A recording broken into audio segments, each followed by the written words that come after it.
Okay. So, as I explained to you, for single degree of freedom case, it's like this, we have some function and we want to find out the natural frequency. To find out natural frequency, take a derivative.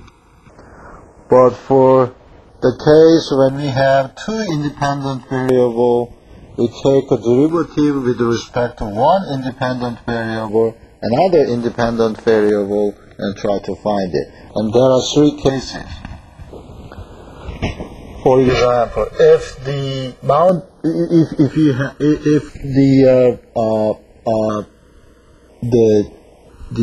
second derivative as this relation, we have a minima, meaning that we have a valley.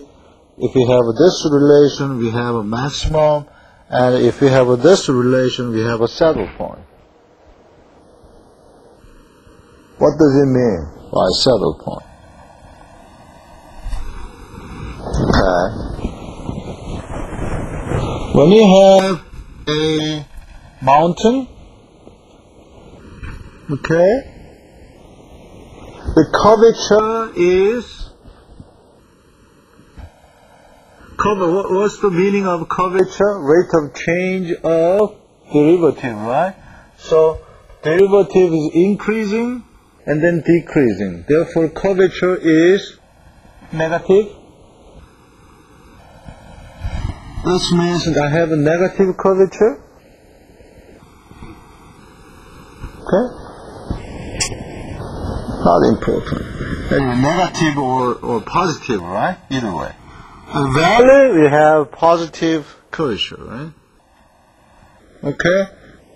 But what if I have this valley, but here the curvature is positive, here the curvature is negative? Huh? Like that we call the saddle. Saddle is what is used on the back of horse, right? Right? The saddle point. There is a saddle point. So, for the case of Lancaster damper, and we have a damping over here, if we analyze it and if we draw it, then we found that there is a saddle point.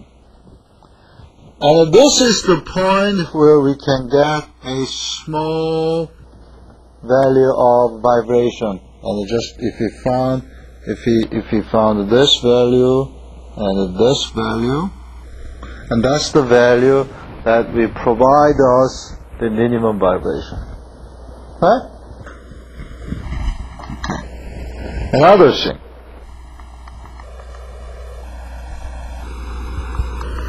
This type of vibration, observer. Viscous vibration observer. This type of vibration observer can be found mostly in an engine, automobile engine. Okay, if you open the hood of the car, then you can see that there is an engine. And then you can see that there is a wheel. It's a rotating line in front of the engine. And the purpose of that wheel is to cool down the temperature of the engine, right? Engine is normally very hot, right? Because we are burning something. Okay. And to cool down the engine, we have to circulate some fluid. And the fluid get the heat from the engine, and then we have to somehow cool down that fluid to take out the heat from the engine. Right? How to cool down? We have to follow the law.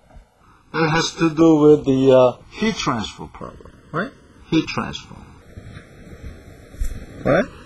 If your skin is not very well cope with the heat transfer problem, then you will get a cold, right? Okay. So we provide the net flow to the fluid, refrigerant. Okay? Therefore, we need to rotate the fan. Of course, when we drive a car very fast, like 200 kilometers per hour, we have a lot of fluid, a lot of flow coming in, then maybe you don't have to cool down. No.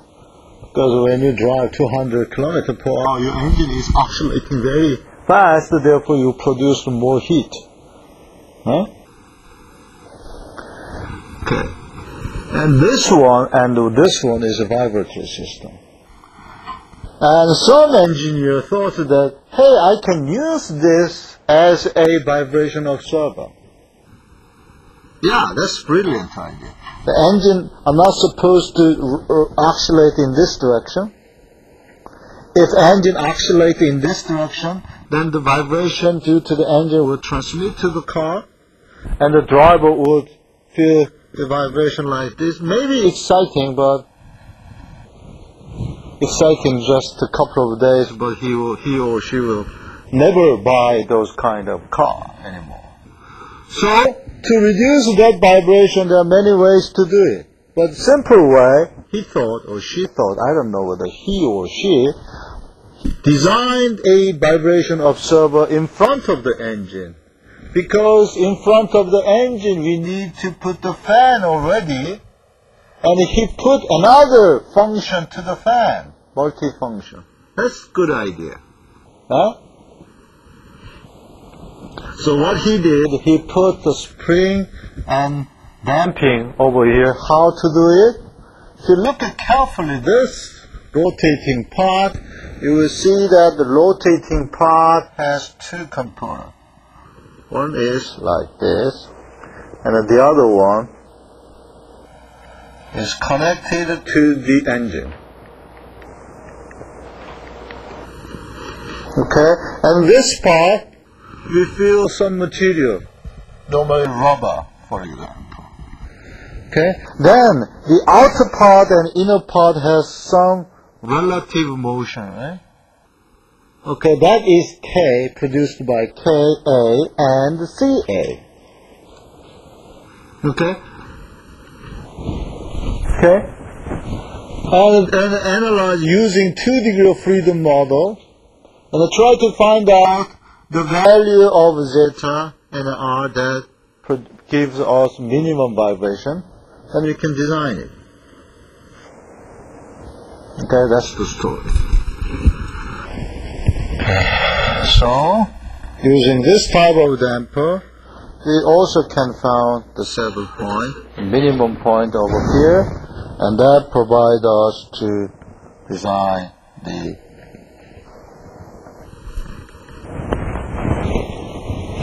damper. Okay? This concludes the chapter 5.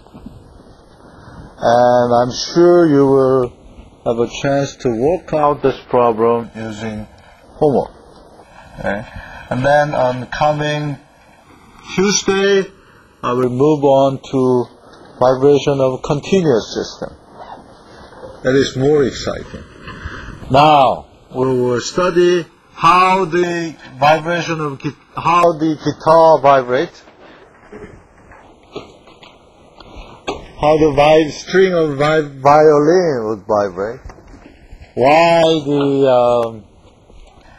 the string of cello is much longer than the string of violin, why the contrabass, the string of contrabass is much longer than the violin, and why the contrabass is bigger than the violin, and so on, so on. Okay? And that we call vibration of continuous system. It's no longer 2 degree of freedom system, it's infinite degree of freedom system. And we will study that kind of problem starting next week. Okay? And I will post this material on our homepage, and you will have